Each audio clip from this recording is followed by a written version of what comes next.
अल्लाह माफ करे जी। इस टाइम बहुत ही हालात खराब ने जवाना बंगला ਦੇ ਉੱਤੇ ਇਸ ਟਾਈਮ बहुत ज्यादा हालात खराब ने। अल्लाह माफ करे, बहुत ज्यादा नुकसान हो रहा। पानी ਜਿਹੜਾ हर शह फसलों डबोईਆਂ जा रही ने, जानवर मवेशी रुड़ रहे ने, मर रहे ने, इंसानों ਨੂੰ इस टाइम फसे हुए ने, होटल ਦੀਆਂ बिल्डिंगां डिग गई ने, आवाम इस टाइम मर रही है, बहुत हालात खराब ने।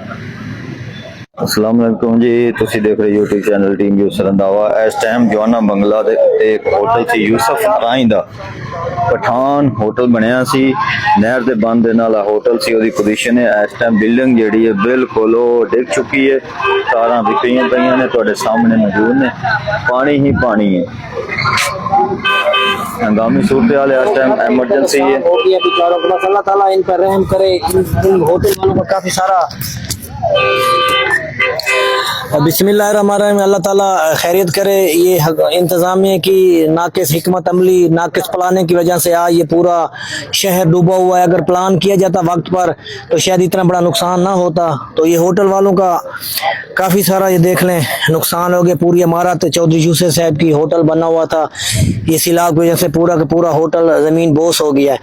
बहरहाल हम इनके साथ हैं, अल्लाह ताला इनको अजर देगा इसका, तो इंशाल्लाह बेहतरी काबू पा लेंगे इस चीज़ पे हम लोग।